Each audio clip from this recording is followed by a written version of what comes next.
Welcome back to another episode of the Fifth Quarter Podcast. I'm your host, Marcus Jones, the Bluff City Cowboy, coming to you live from Memphis, Tennessee. And we are back with another episode as we get closer and closer to real NFL football and NFL training camp coming up in July. Thank you guys for joining us. I see those views are starting to come in pretty quick. So I guess you guys miss joining the show, talking football, as much as I miss being here. So the month of June was pretty busy for me. Had a couple of events booked with my business. Also had some vacation Bible school at the church. So I had some personal duties that to take care of. But now we are back entering the off season, going into training camp with some Dallas Cowboys football talk. Tonight's topic will be a position breakdown. So I'm going to try to break down as many positions as I can between now and the start of training camp to give you guys some updates on the players that we have available on the team. So this week we're going to do inside linebackers and outside linebackers. As you guys know, we're going to a 3-4. So we have outside linebackers now. So we'll touch base on all of those players who on the team. I'll give you a breakdown based off of their title, new players, returning players, drafted players, things of that nature. And even though the roster's still pretty full, I'll give you guys my thoughts on some potential guys that we could pick up as free agents or we could trade for. So we got a lot of content to talk about tonight. Before we get started, I want to thank everybody for joining us. I see we got quite a few people joining us on X. So for those of you joining us on X, if you get a chance, come over to Facebook and find DC4L. That is DC4L on Facebook. It's a great Facebook channel. Got about 20,000 members right now. Have an admin team of about 17 people. We monitor the group religiously. So it's a safe space for Cowboys fans. We don't allow hate speech. We don't allow non-Cowboys topics. There's a lot of conversations, a lot of dialogue, giveaways, prizes.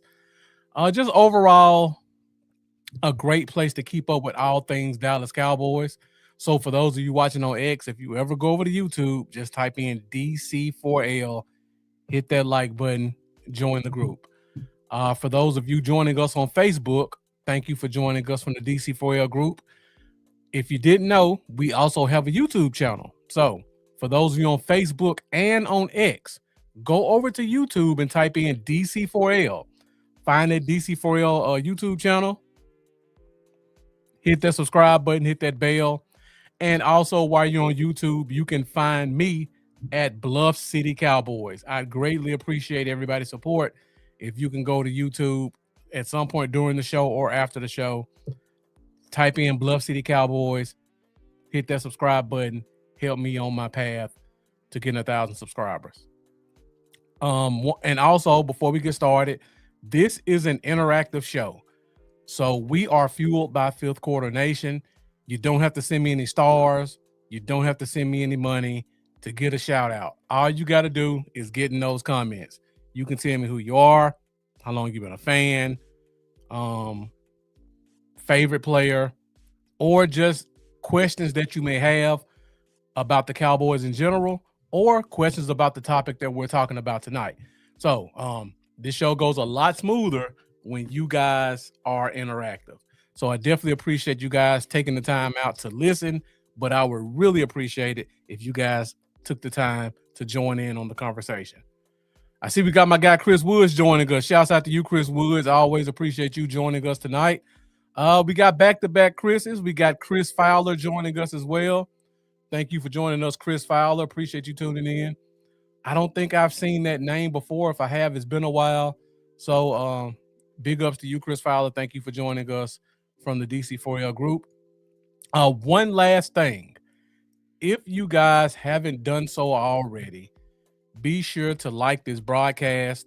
And if you could, share this broadcast.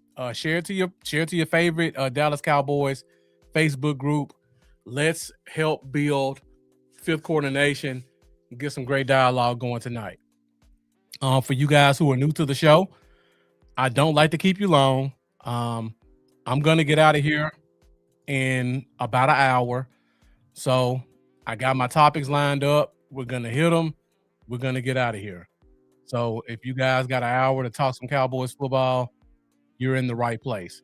Let's go ahead and get into it. Again, conversation is inside linebackers and outside linebackers for the Dallas Cowboys.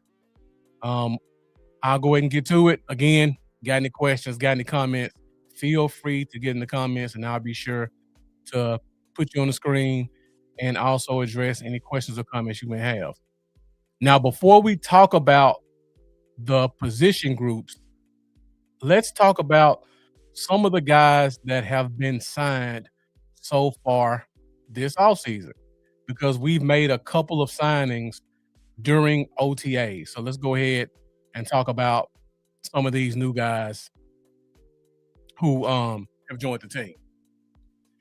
So we'll go from right to left because this is kind of the order they were brought on the team. I'll give you guys a little bit of my thoughts about why we signed the guy and what that guy brings to the team. Now, first of all, we'll talk about Chris Glazer.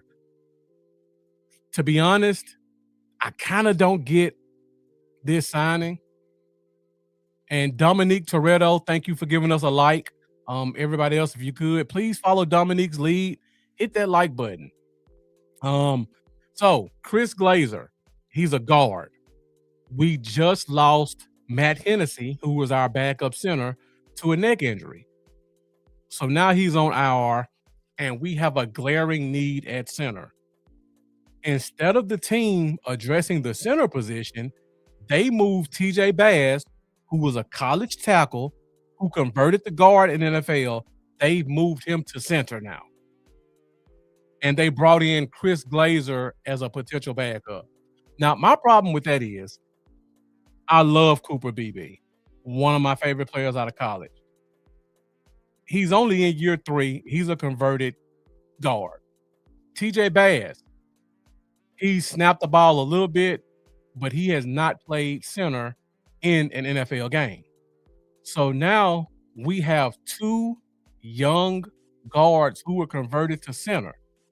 If heaven forbid something happens to Cooper Beebe, now we have to hope that TJ Bass can have a short learning curve and pick up the center position.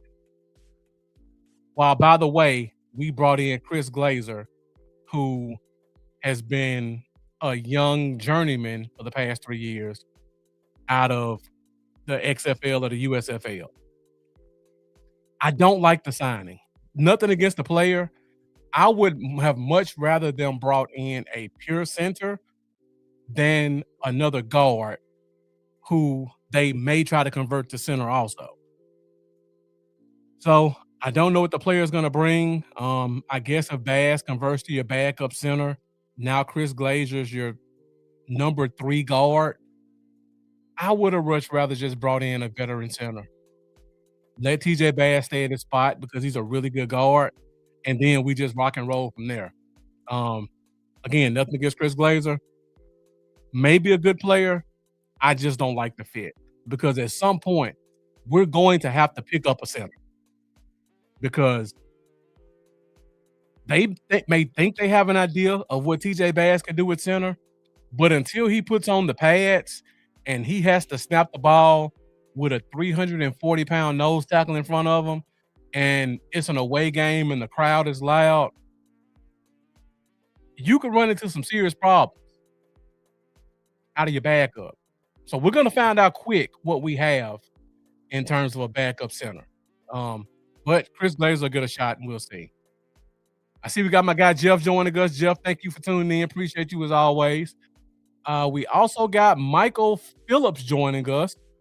Looks like another new name. So thank you for joining us. Appreciate you tuning in. Next up, this says linebacker, but he's actually a corner. Amir Speed. Now, what I like about Amir Speed, 6'3", 210 pounds, 6'6" wingspan, and runs a 4.3. This is the type of guy you take a chance on in training camp. Nothing but traits. Um, he probably doesn't have a shot to make the roster, but you bring in a guy with traits, you take a look at him, you see if he has anything. Maybe he can churn at the bottom of your depth spot. Maybe you just have a great guy on practice squad when you're playing certain teams and you need a guy to give you a Sauce Gardner look or a Patrick Surtain Jr. look.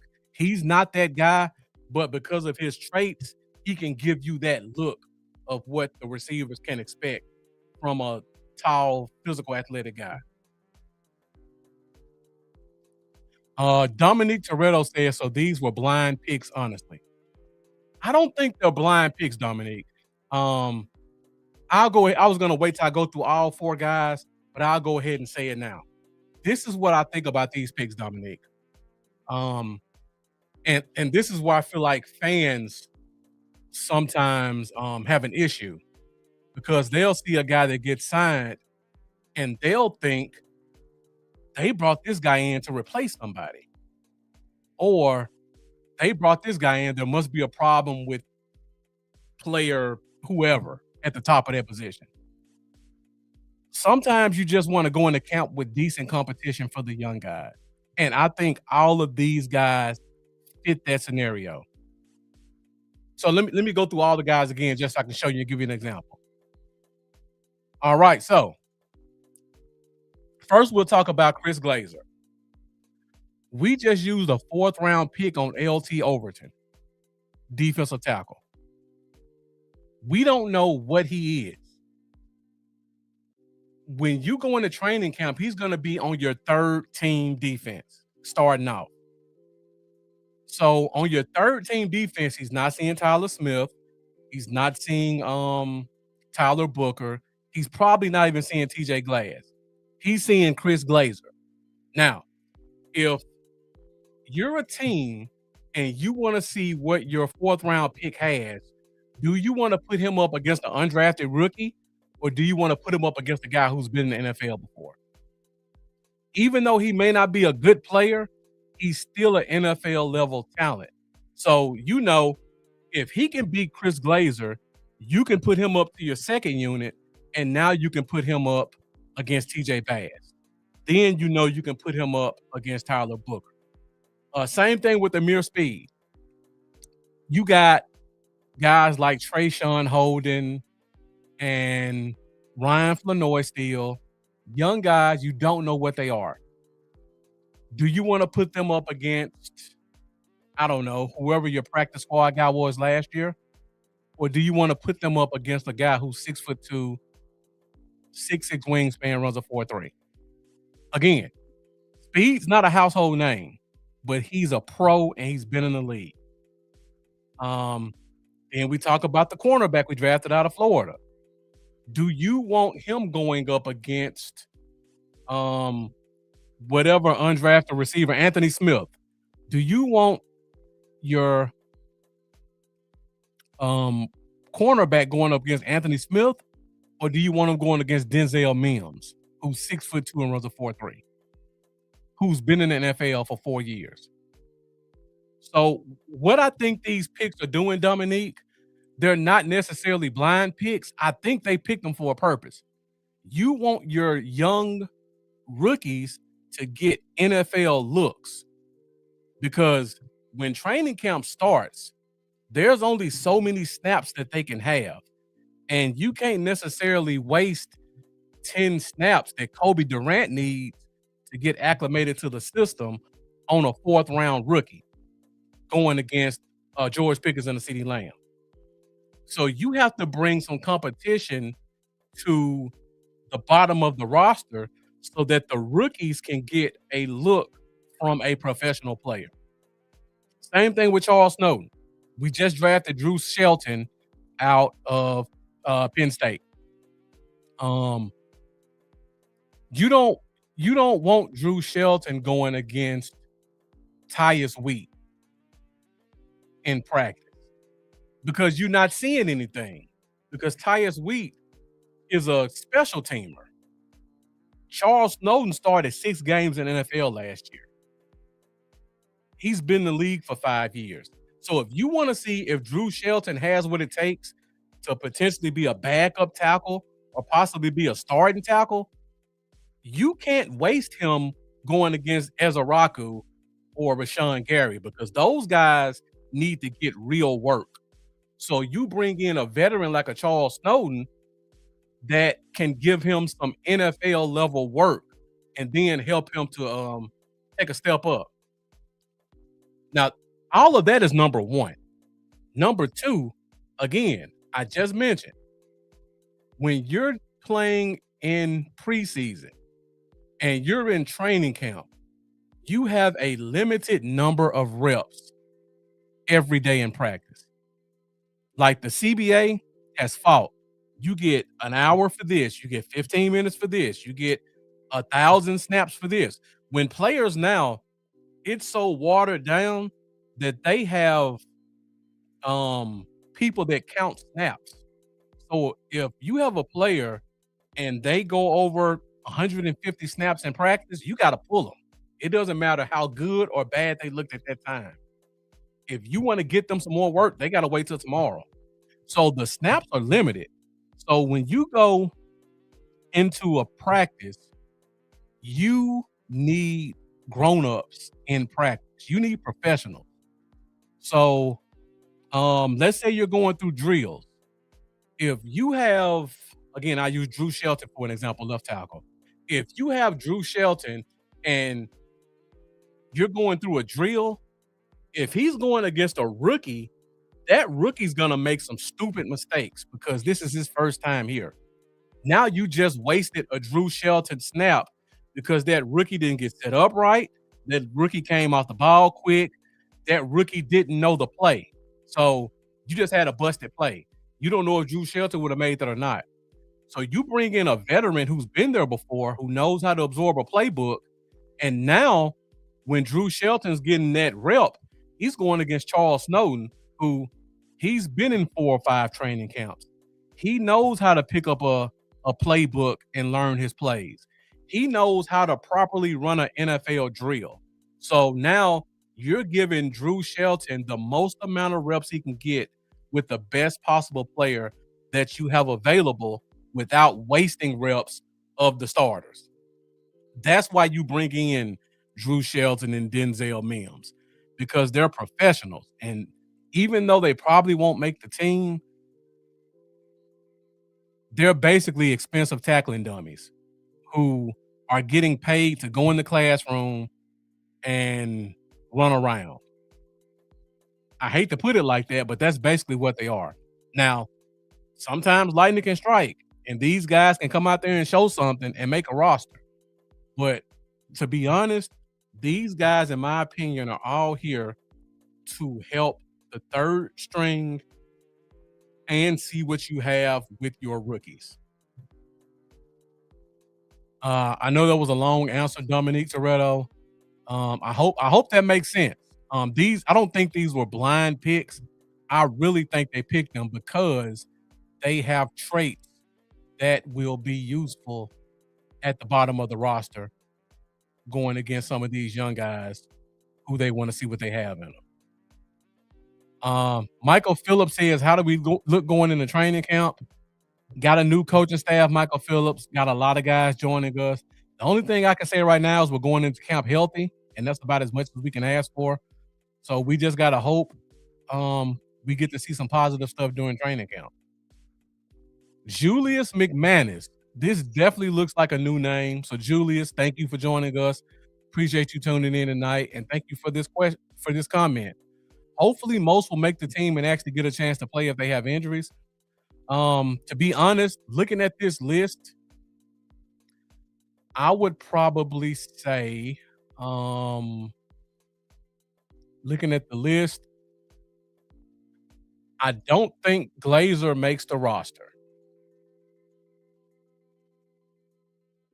Wrong one. I don't think Glazer makes the roster. I think he's gonna be a tackling dummy. I think they're gonna bring in a real center. Um, I like Amir Speed just because of the trait. I think the traits are gonna keep him here, but I think he's gonna be a practice squad guy. Um, Denzel Mims to me has a serious shot of being your sixth receiver. He's a good special teams guy. The traits are still there. Even though he flamed out in the NFL, he's still been more productive than Mingo. Um, our fifth and sixth receiver spots are wide open. I don't think any of these guys are more athletic than Mims. None of them have the experience Mims has either. So I think Mims has a good 1 in 5 shot of making the roster. I also think Charles Snowden makes the roster. I think Mims has a chance to make the roster. I think Snowden definitely makes the roster because um, I don't know what's going on with Ezaraku. I'd be interested to watch the first week of training camp. But I think Charles Snowden has a chance to be our fifth defensive end, kind of a swing guy, because he has a lot of athleticism and he has great traits.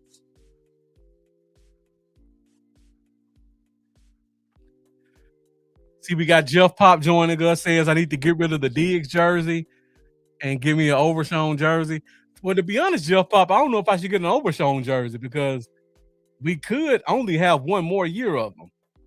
So what I'll probably do is replace the Diggs jersey with a, even though there is an autographed Diggs jersey, it's kind of hard to take it off the wall.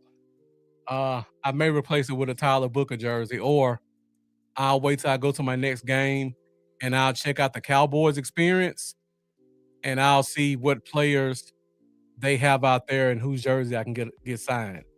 So I'll probably have this jersey up until I go to my next game, which, by the way, I'll be in Dallas on the 22nd for the Titans game. So if any of you Cowboy fans will be there, let me know. Get in my DMs. Let me know. Maybe we can link up at the stadium, take some photos, and just talk some Cowboys football. So November 22nd, I will be at the Titans game. So let's try to link up. All right. So talking about the free agents, let's go ahead and get to the topic at hand. Let's break down the inside and outside linebackers. So we'll start off first with the inside linebackers.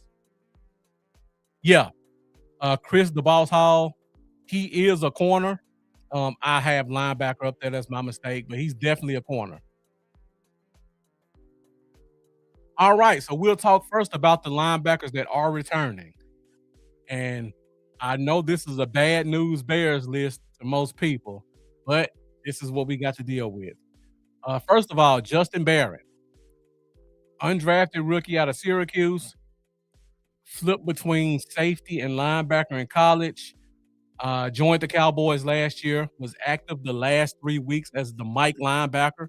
So he was actually getting out there, calling some plays, getting a couple of snaps. From a prototype standpoint, he's the type of linebacker that Christian Parker likes. A guy who's physical, who's super smart, who's athletic enough to be able to cover in space, and who's big enough to tackle in the box. From a trait standpoint, Justin Barron has it.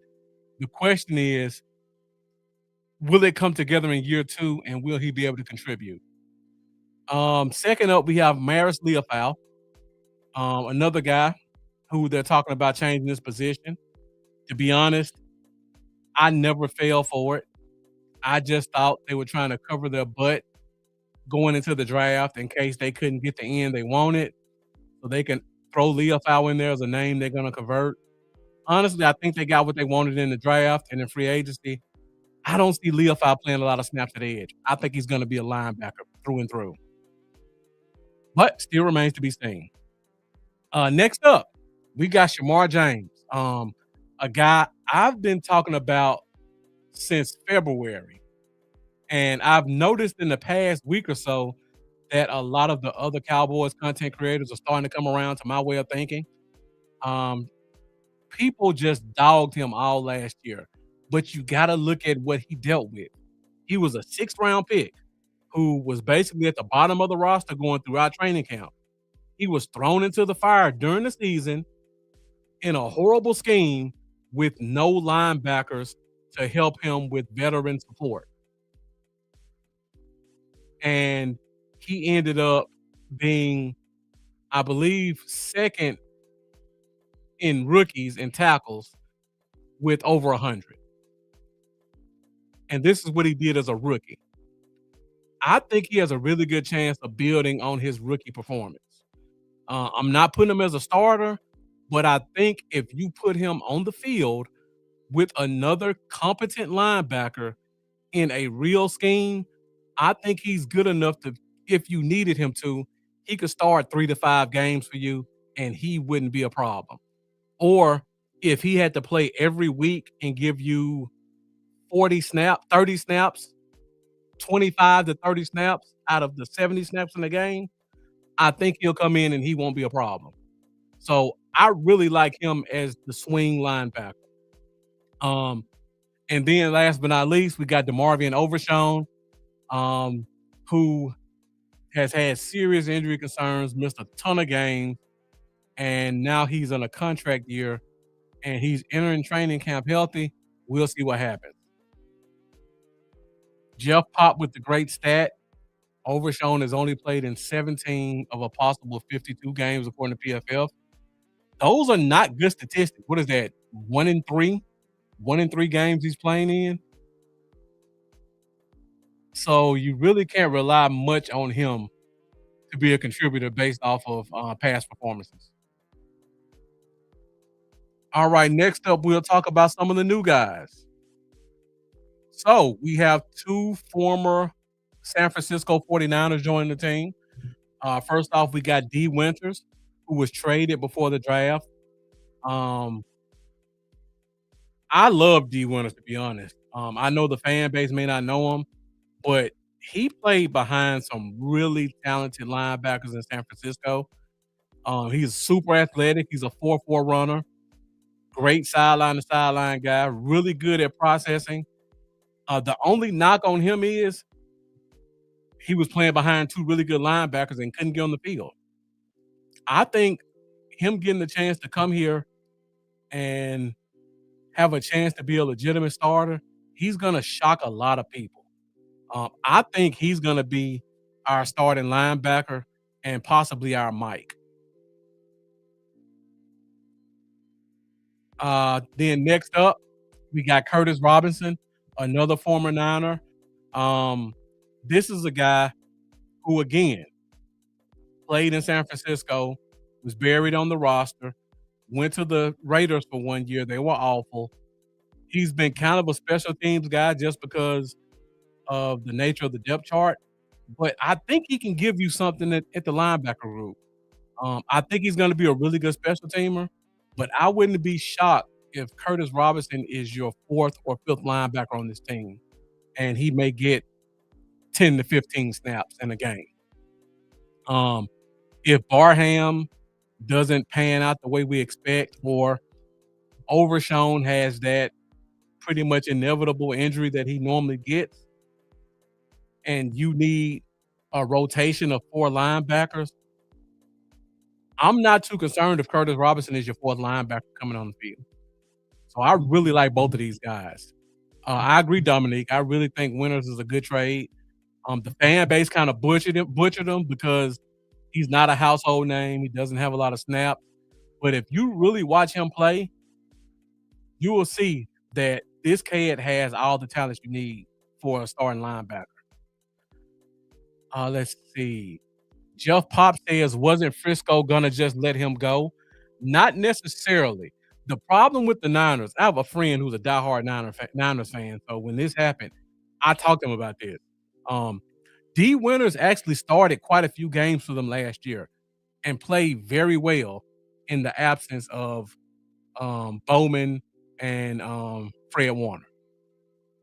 The problem the Niners have is they used a 3rd round pick on a linebacker last year, and that linebacker cannot beat out D. Winters.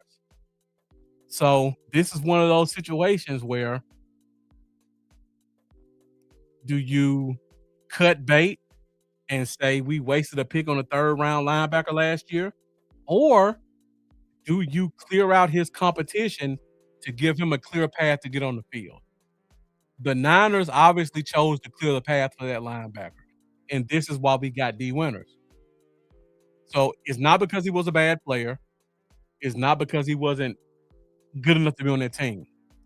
The team made a mistake and drafted. If you look at the Niners drafts the past 4 years, they drafted a lot of bad players.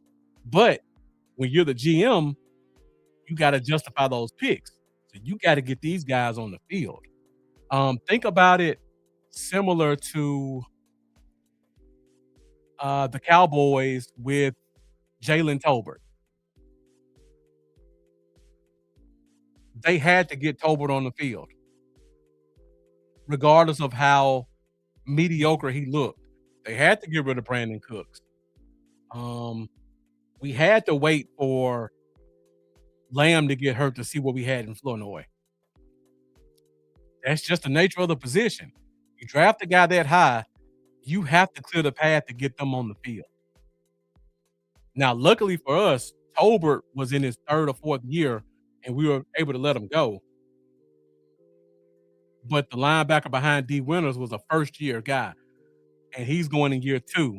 So now you got to figure out, what do you have in him? Because Fred Warner's coming back healthy, and the other linebacker that they let go of, he's back too. So those two plus D Winters, that third round pick is still a practice squad guy again if D Winters is still there. But now you can give him real reps. Okay, so now speaking of draft picks, let's talk about our draft picks. So we have 2 rookie linebackers on this roster. Um, First of all, we got Jay Barham, linebacker from Michigan. Just a physical freak, just a tank of a human. One of those old school Mike linebackers who's going to fill the A gap and is going to make a lot of tackles at the line of scrimmage. Not a lot of experience as a Mike, but I think he's still going to be productive for us. And then you got Langston Patterson, rookie undrafted guy from Vanderbilt. Super smart, of course. He's from Vanderbilt. So if you guys follow college football, you know what you're getting in a Vanderbilt linebacker. You see the C on his chest. You're getting a guy who's going to be high integrity. You're getting a guy that's going to be a leader. You're getting a guy that's going to be super smart, and you're getting a guy who's going to be tough. But if you follow Vanderbilt, you also know you're getting a linebacker who's not the most athletic. So I think Patterson has his work cut out for him. He's the type of guy, if you go into training camp, the team has 90 players. So on offense and defense, you're going to have a first unit, a second unit, and a third unit. Langston Patterson is going to be your Mike linebacker on your third unit. And he's going to look really good because he's a super smart player. Now, does that translate on the field? I don't know. But he's going to make sure everybody on that third unit is lined up and that they're getting the play call and that they're in the right gaps. So, if his athleticism can match up a little bit, he has a chance to make this roster. And he has to play special teams. Great point, Jeff Pop. He definitely has to play special teams. Jay Barham, I don't think he's going to end up being a starter, but I think he's definitely going to be playing heavy minutes. Going into training camp, I think Barham is going to be, I think he's going to be a first down linebacker. So, Overshown or D Winters, I don't think one of those guys is going to be on the field first down consistently. I think Barham is going to get a lot of first down reps, possibly some second down reps, because I think they're going to put all their guys on the field who can stop the run. And that's not a knock against Jay Sean. I just think D Winters is that good. And if Overshown is at 80%, Overshown is really good. And if he ever gets to 100%, Overshown can be special. So I'm just speculating that Overshown stays healthy. Okay. Last but not least, inside linebackers. We do have a pretty packed house. I'm pretty sure that most of the fan base is not impressed with what I've shown them. So here are a few possible inside linebacker signings that we could make or trades. First of all, Bobby Okereke, best free agent available, in my opinion. Young, he's still young. He's only 25, 26. He's got a ton of NFL experience. He's played on some good defenses. He can go sideline to sideline. Um, Great leader, super smart. I think the only reason he's still sitting at home is because he wants a bigger payday than teams are willing to give him. So personally, I just think he's buying his time to see if a team deals with the injury or they realize in training camp that their linebacker group isn't as good as they think it is. And then he's going to be the first guy that all 32 teams call. Second, Jordan Brooks. I still think Jordan Brooks has the potential to be a June 1 cut. I talked about this with the guys on Frankly Football. If you look at the Dolphins team, they drafted two linebackers who play the same position as Jordan Brooks. One of them is Rodriguez, who all of our fans love, and they wanted us to draft. He's in Miami. And then they drafted another kid from Pittsburgh, Lewis. I'm sorry, the name escapes me right now. His name is Lewis. He's another wheel linebacker. You don't draft two wheel linebackers in the draft in the second and fifth round and then expect neither one of them to start. The other problem is Jordan Brooks not a Mike linebacker. He's a wheel. He's never played Mike. And he's your most expensive linebacker. So let's just add it all up. He plays the wheel position. They have two highly drafted rookies at the same position. He doesn't play Mike linebacker, and he's the most expensive linebacker. All of that adds up to me and says he's going to be cut or traded, regardless of what they say. When I look at that situation, I see it as a situation of the Dolphins overplayed their hand because they didn't know how the draft would turn out. And now they're stuck in a situation where the draft fell in a way that was good or bad for them, considering how you look at it. I mean, you got Rodriguez, which is a really good signing, but he plays the same position as Brooks. And Brooks is making $9 million, and Rodriguez is on a rookie deal.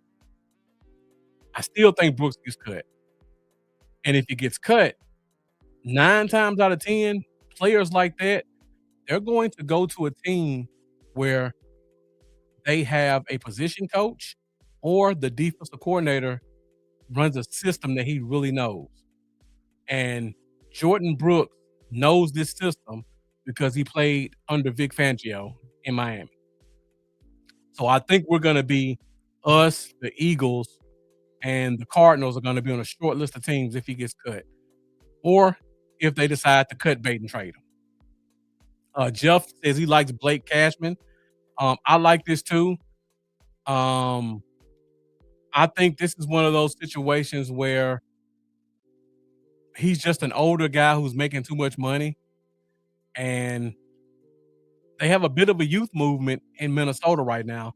So they may just want to cut bait and clear up some cap space to go into 2027.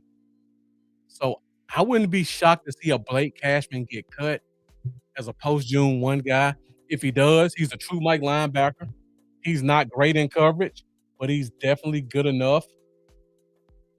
And if he became available, he would, in my opinion, he would leapfrog Bobby Okereke as the best linebacker available. Then when you look at the Vikings, they drafted Jake Gallaudet, who was another guy drafted in the second round who plays the same position, who's much, much cheaper. So you got to pay attention to stuff like that. Team drafts a guy, so you got two guys at that position. One guy's a cheap second round pick. The other guy is, let's see how old Blake Cashman is. The other guy is 30 years old, and he's your highest paid linebacker. Pay attention to Blake Cashman in the next couple of weeks. All right, so we just talked about inside linebackers. Let's take a look at these outside linebackers, and then I'll get you guys out of here. So at the outside linebacker position, let's talk about some of the guys we got returning. This is another list that's kind of underwhelming. Tyus Wheat, he was with the Seahawks last year, but every year prior to that, he was with the Cowboys. So I technically count him as a returning player. This is a guy I like. He's a core special teams guy. Um, in college, out of Mississippi State, he played more 3-4 than 4-3. So now he gets a chance to go back to his natural system. Can he become more than a special teams player by getting the opportunity to play at his natural position? Same thing with Sam Williams. Sam Williams in college at Ole Miss, he was a stand-up outside linebacker. Freak athlete, 4.5 speed, 40-inch vertical, super strong.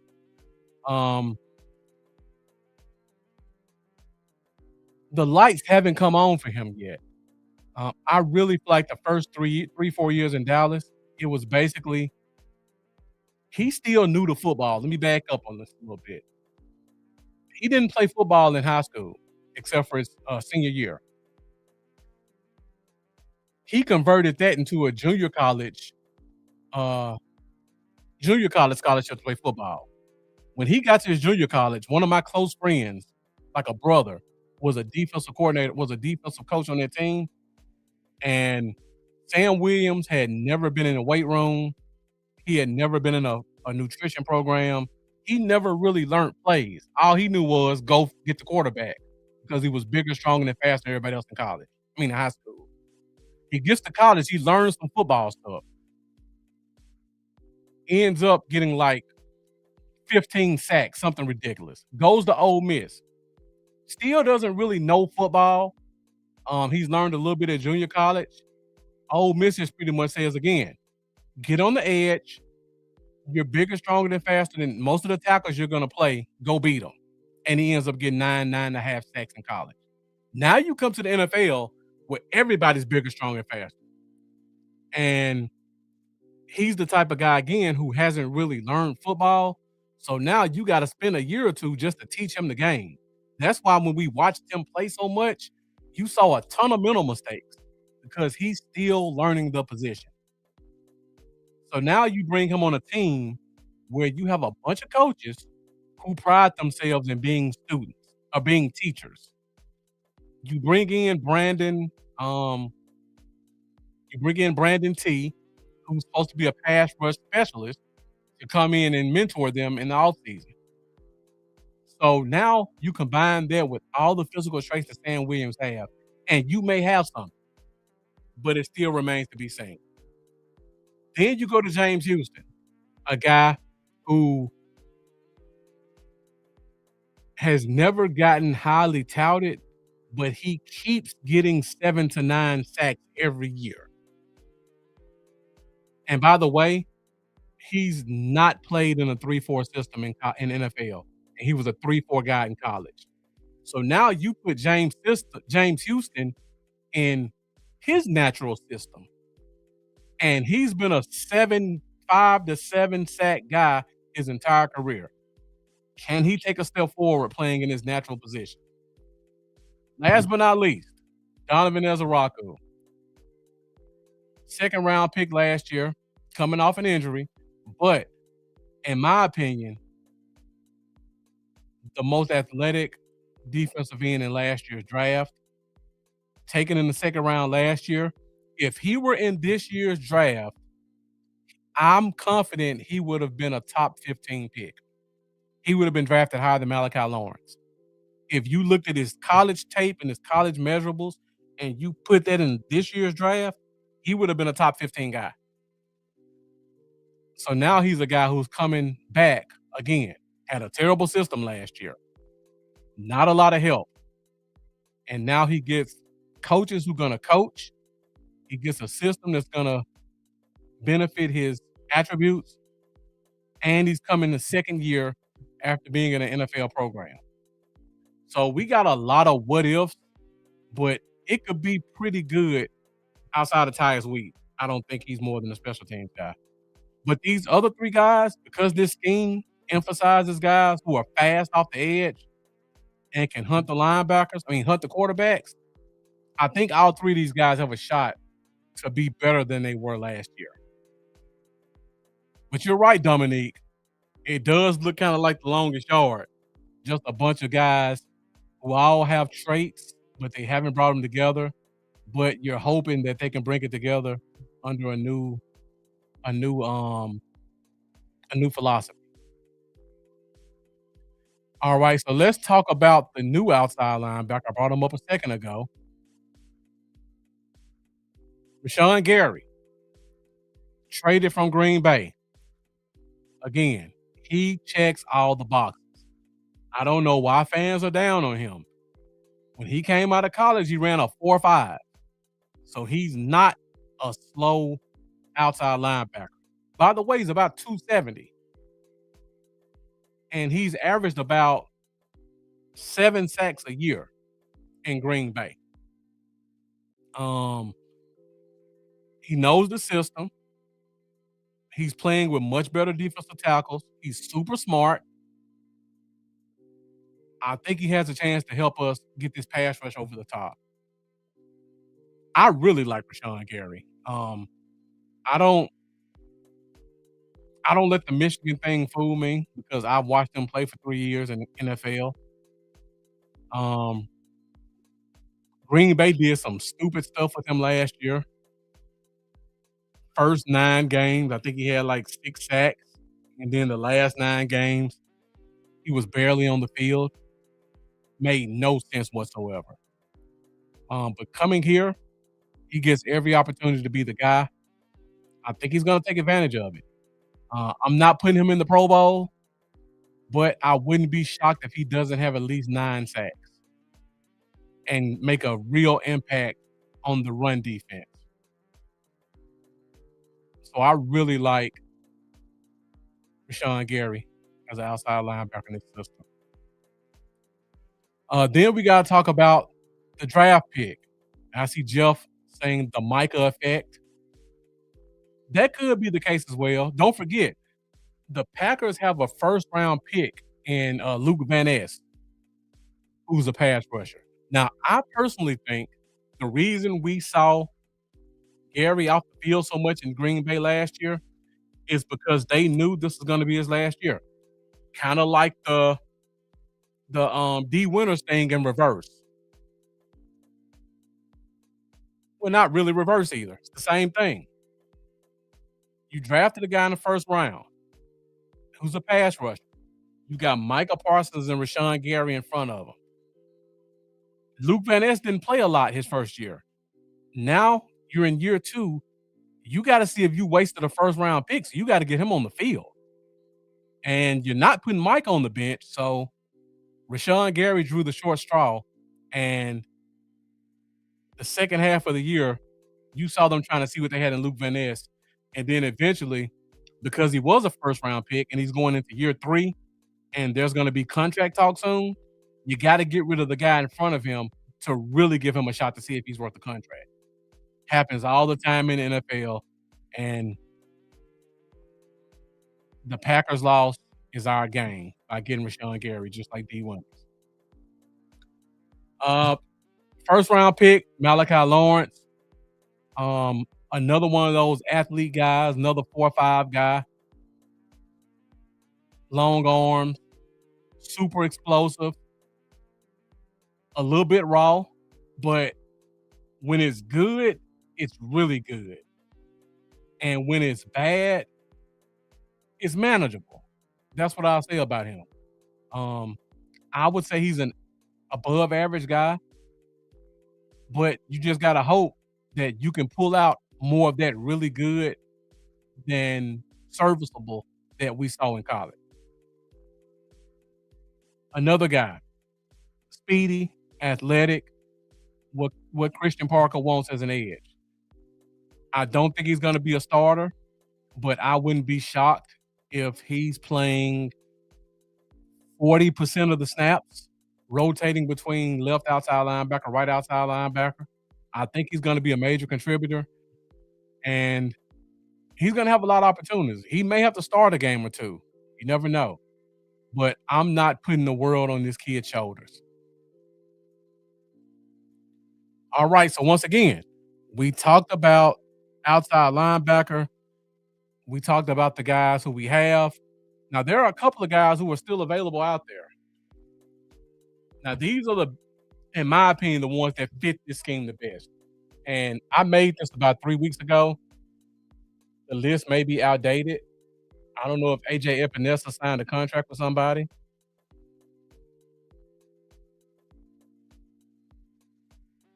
Okay, so I see since I made this chart, AJ Epinesa has signed with the Eagles. So we'll scratch that one out.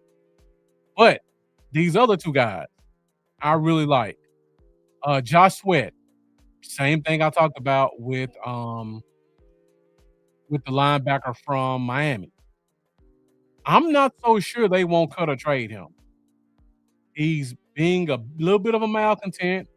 He's making a lot of money, and they're trying to rebuild. So there's a chance he could be a post one cut. I think it's more likely that he gets traded at some point. And another guy played under Christian Parker with the Eagles, familiar with the scheme.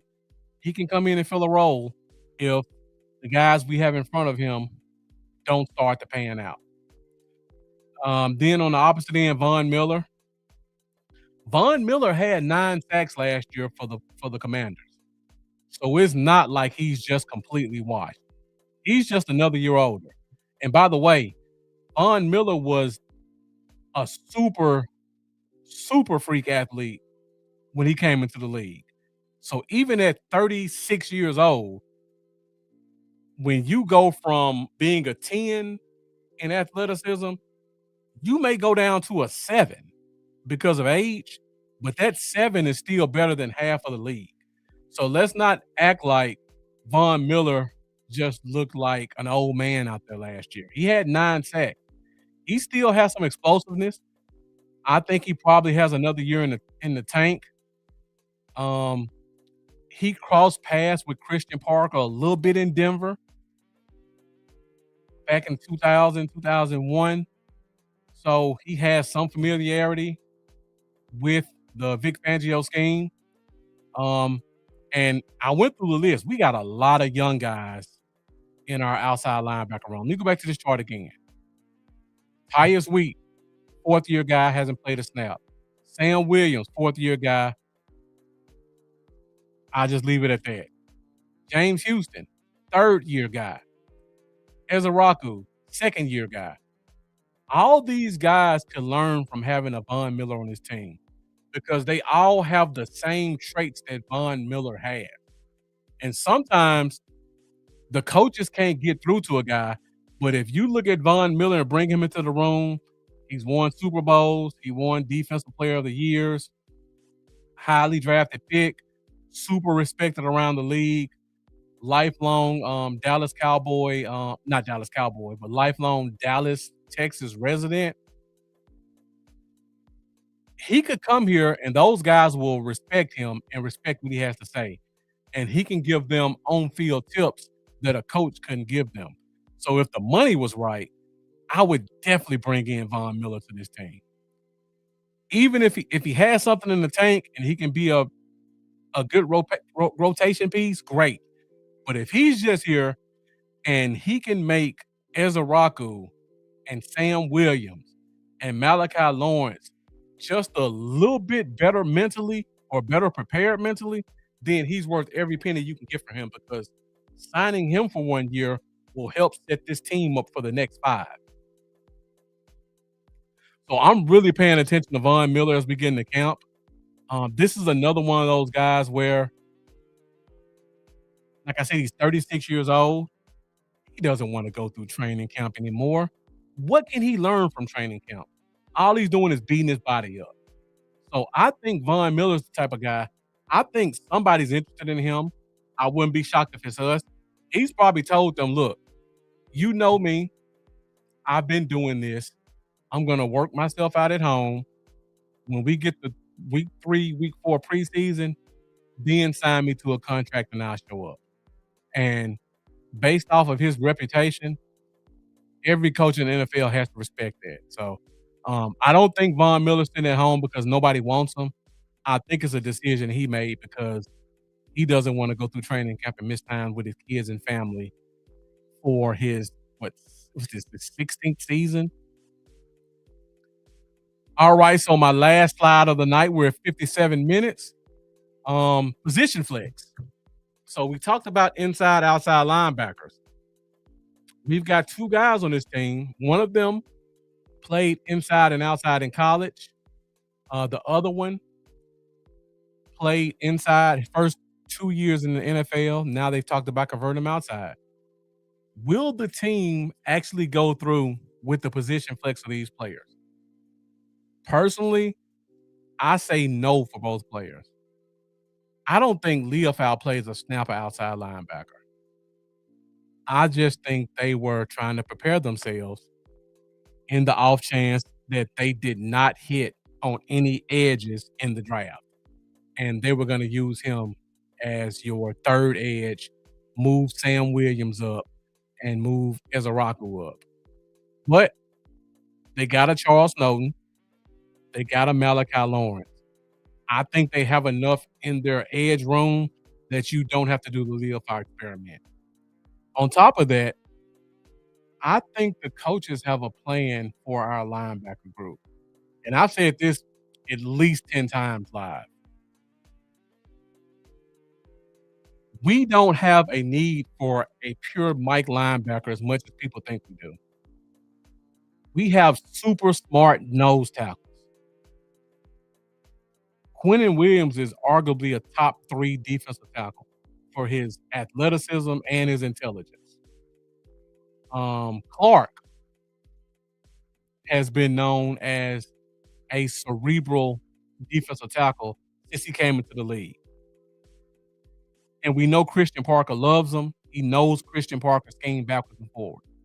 When you bring in a Mike linebacker, you need a Mike linebacker to get the defensive tackle set, and you need them to get your coverage set. You don't necessarily need a Mike linebacker for our defensive tackle because they got it. You don't need a Mike linebacker for our safeties because Jalen Thompson could probably be your green dot. Malik Hooker, I know fans don't like him, but Malik Hooker's a smart safety, and he's been in the league forever. And then you got Caleb Downs, who we've all heard what Caleb Downs has been so far and what he can be as a safety and a nickel. So what do you really need a Mike for? To give them the play? You don't need the Mike to put them in position, not this team right now. So you can get by with a Mike who necessarily doesn't have to be like an old school Sean Lee and get down there and point and tell somebody you get this gap and slap a defensive tackle on the ass and move him to the C gap because he's in the wrong gap. Or you got your strong safety who's playing deep and he needs to come cheat down and cover the flat. You don't need a Mike linebacker to do that on this team right now because these guys know how to do that. The Mike linebacker on this team is really just calling the plays out. And the guys around him are smart enough to be able to do the rest. All right, we got Dominique Toretto joining us, diehard fan from Waldorf, Maryland. Thank you for joining. Hey, that's how it is, Jeff. Pause. But you've seen in games where you see the Mike linebacker getting down to the line of scrimmage. When you see a Mike linebacker stepping in the hole, most of the times they're going down there because they need to tell the D tackle what to do. And you've seen Mike linebackers grab a defensive tackle and push him to the left or pull him to the right or tell him go or stunt. You don't have to do that with these defensive tackles. That's my point. These guys are smart. So the green dot guy on this team is going to be the guy who calls the play out. He's not going to have to be the guy who lines everybody up. Now, he may have to line up the linebacker next to him, but Overshown's smart. D. Winters is smart. Shamar James is smart. If those guys on the field, they're good. We saw Shamar James directing traffic for veterans last year as a rookie. So if he's on the field, if he's not the Mike, you don't have to tell him what to do. Overshown doesn't get a lot of credit because he came out of college as a safety, converted safety. So people didn't see him as a true linebacker. Overshown's a smart linebacker. And if you watch D. Winters last year with the Niners, you will see he held the Mike position down. Well, he played Mike Will, but he held the position down well. He knows how to play the ball. He knows how to play the game. So having a true Mike is not really a necessity. And because of that, I think you can throw Barham in more. I think you can throw in Leofow. And you don't have to make those guys call the plays. They can just blow up the A gap and the B gap or chase the running back to the edge or set the edge. So, yeah, I like the linebackers. I don't think we have to have a Mike like Ray Lewis, Bobby Wagner type Mike. I would rather, if we get a free agent, I would rather see us get a guy who can cover and run to the ball more than a guy who can call the plays. So we'll see what happens when we get in the training camp. All right, so we're at 1 hour and 3 minutes. The views are still going up. But like you guys know, I don't like to hold you long. I'm going to give you a good hour, and then I'll see you guys next week. So that's pretty much all I have, unless I'll stay on for another minute or so to see if anybody has a question or a comment about anything we discussed so far. And while I wait for that, I see X is really growing right now. So for those of you on X, if you haven't done so already, I would love to hear from you guys. So if you get a chance, go over to YouTube, type in Bluff City Cowboys, find me, get in the comments and let me know your thoughts on the stuff we talk about. I'll put my URL in the comments. So if you guys want to find me, you can hit that subscribe button. Or next week, you can join YouTube and get in these comments. So, yeah. I would love to see some of you guys from X join us and talk some football with us instead of watching. We appreciate you watching, but we love to hear what you guys think. Jeff asked a question. What offensive free agent would you love to see us bring in? So I talked about this before you came, Jeff. Let me check Spot Rack really quick. Actually, I'll do it live. If you give me 1 second. We'll go over to Spot Rack for a second. We'll check out what free agents are available.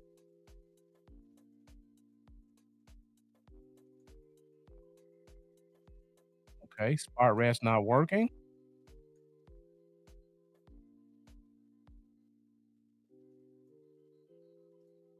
So I guess I won't be going to Spot Rack then.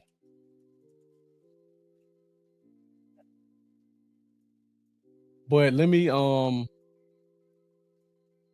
when I look at the team, I don't think we have to get a running back. At least not right now. If we go into training camp and Blue wets the bed and Martha wets the bed and Davis wets the bed and Izzy wets the bed, there are a ton of running backs that are out there who are not going to have a job, who we could easily go and just pick up. That's crazy. On my other computer, I can pick up Spot Rack. But on this computer, I can't. Give me try one more time. Give me 1 second. Okay. Maybe I'm blocked on this computer. So when I look at running back, I like um I'm trying to pull up free agents. I like the running back from the Chargers who was hurt last year.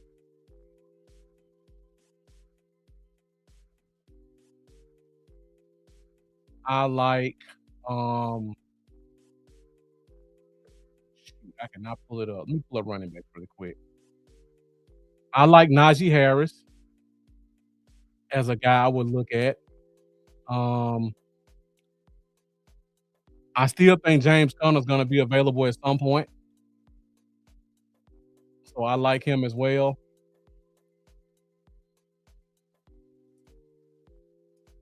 It's just a ton of running backs out there you can go pick up.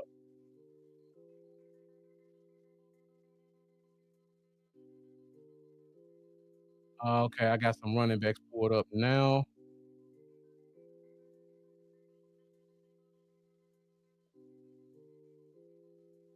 The only positions I'm looking at, Jeff, are running back and center. I think we're okay at wide receiver. We're definitely good at tight end. I think we're good at tackle, regardless of what other people think. Um, and guard, I think we're good too. So I'm looking at running back and center. Running back because I don't know what our young guys are gonna do, and center because we don't have a real center on the roster. So at running back, I like Najee Harris. I like Austin Eckler. I really like Raheem Mostert. Even though he's 34 years old, that 4-4 is still legit, and his running style will fit this team perfectly. Uh, if I just want an adult in the room with our running backs, I like Kareem Hunt. I'm not sold on Nick Chubb. I know other people are trying to sell us on that, but he didn't look good to me last year. And if we bring in a running back, we need somebody who can give us 10 good carries a game and possibly have to spot start at least a game or two because I hate to put this on somebody, but we got lucky at running back last year that he didn't get hurt. But he had a lot of carries and he has an injury history. We can't expect lightning to strike twice and he not miss a game or two. So for me, if I want an older guy, I'm getting Hunt, Mostert, or Najee Harris. If I want somebody younger to throw in the room, I like I like Khalil Herbert and I really like Cam Akers. Cam Akers is just a running back. For some reason, he can't stay on the team, but when he plays, he's gonna be productive. Now at center, let's see if we have any veterans. I don't care how old the center is. I just want a guy who's played center and can play it well if we need him to. So, top of this list, James Daniels. Not a lot of centers available. James Daniels looks like the top guy. So yeah, that center list is bare. I'll take an undrafted guy. I don't care. I want a guy who's played center for his whole career to be on this roster. I don't want to convert TJ Bass to center. I'm doing well that Cooper Beebe's look good at center, but I want a center who's played the position his entire career. Because when the bullets start flying and you got a 330-pound nose tackle in front of you and it's 2nd and 5, I don't want you to snap the ball over the quarterback's head or get destroyed because you can't handle the position because you don't have the instincts to play the position. You're just playing a position. And when your back is against the wall, your instincts are going to take you to guard, not the center. That's my concern at the backup position. Dominique Toretto asked the question. Great question, Jeff. And I would call the Cardinals. But again, running back is the easiest position in NFL to find a guy. You don't need a running back to go through training camp. All you need is a guy who's played the position successfully and he's healthy. So you can wait until the day before the first game and bring in a running back because you're not relying on him to be the number one guy. All you need is a guy. If we go to week 1 and Blue, Martha, Davis, and Izzy are not what we expect, you just bring in Najee Harris and in the huddle. Hey, on this play, you run the beak out. On this play, you run a toss. On this play, you pick up the blitzer off the edge. On this play, you come across the quarterback's face and pick up the backside blitzer. I'll tell them to play because it's running back. It's not brain surgery. It's not rocket science.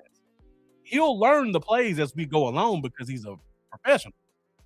But if I just need a guy to be a backup, I'm waiting till the day before the season starts. I may even wait till week 2. So his contract's not guaranteed.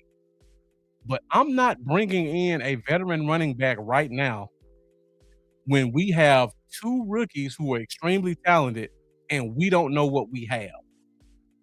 Then we're going to end up in a situation where you look at, I'm trying to think of a team that had a really good running back and they basically screwed him over and then he went somewhere else and became the guy. I guess James Conner would be a good example of that. When he left Pittsburgh and went to Arizona and had back-to-back 1,000-yard, 14 touchdown seasons. Yeah, James Conner's a good example of that. I'm trying to think of another one off the top of my head. I could probably say Raheem Mostert. He sat on the bench with the Niners for 4 years, went to Miami, and became an All-Pro. So I don't want Blue or Moffitt to end up like that. I want to give them every opportunity to earn the backup spot. And if they can't earn it, I have no problem bringing in a guy the day before week 1 and just giving him snaps until he picks it up.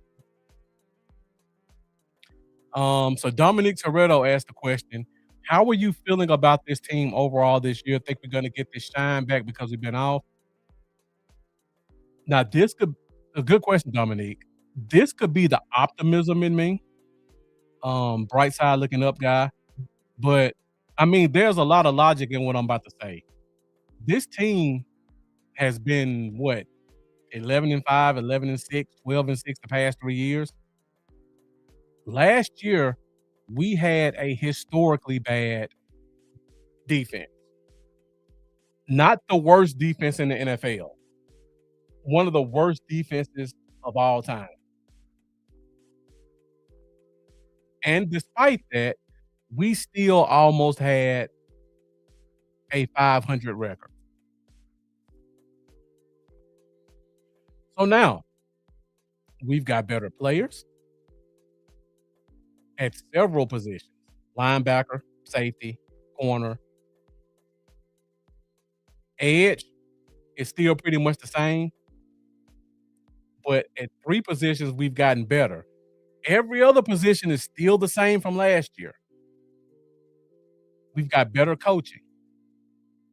I know the record is tougher, but how can we not be a better team?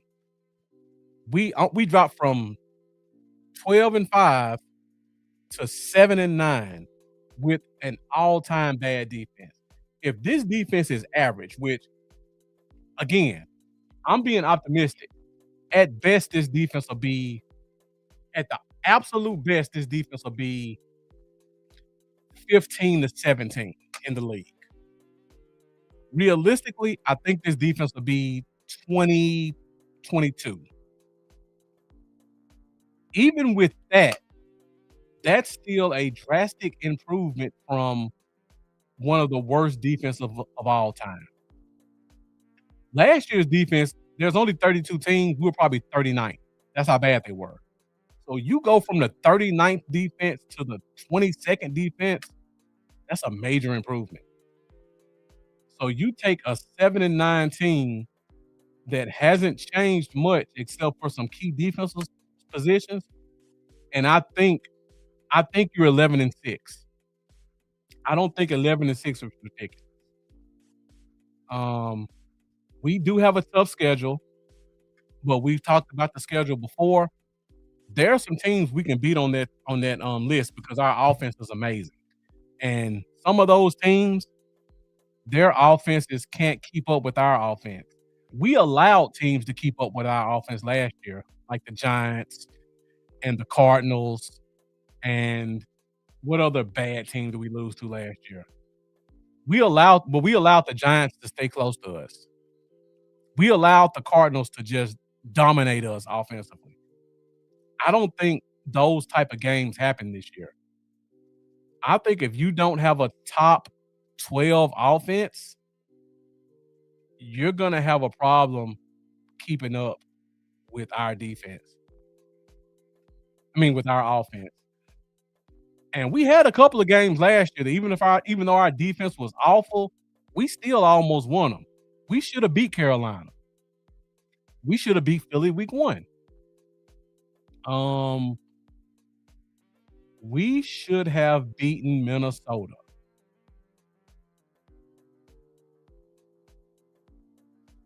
last year. We should have beaten Green Bay.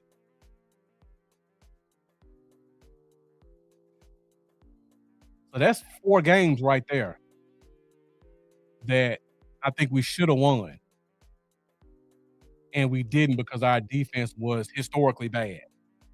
And those were good teams. Chicago was a playoff team. Green Bay was a playoff team. Philly was a playoff team.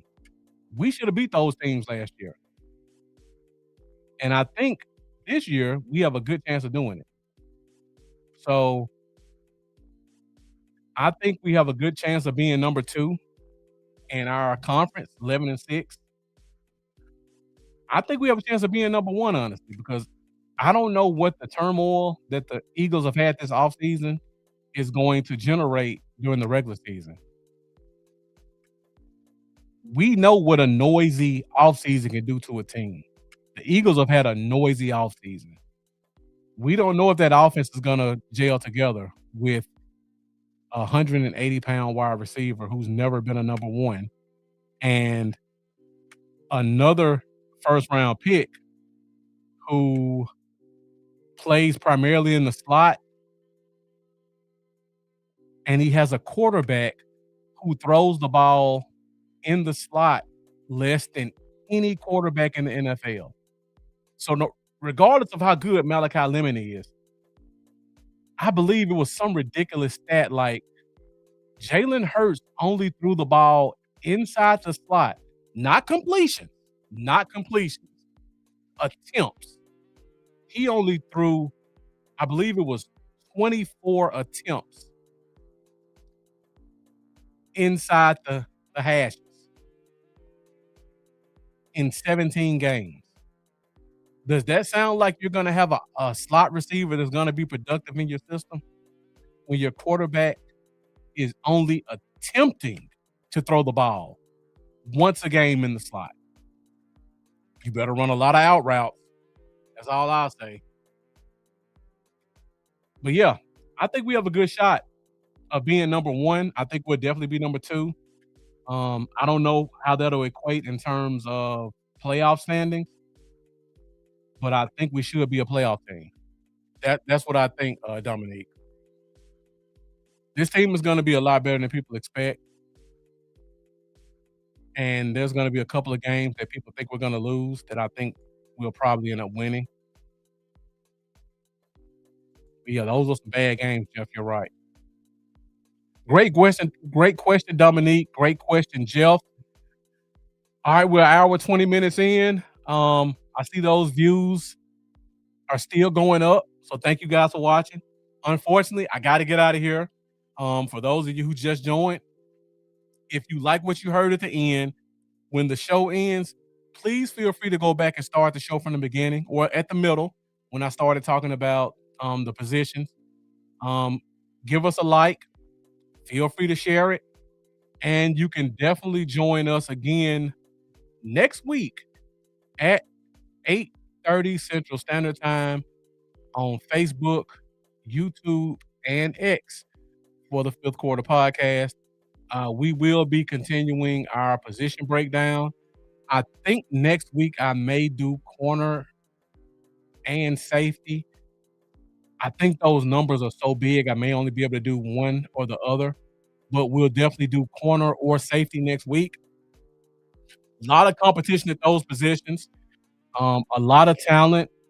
A lot of good guys are probably going to end up getting cut from both of those positions, but we will talk about that more next week at 8:30 Central Standard Time for the Fifth Quarter Podcast.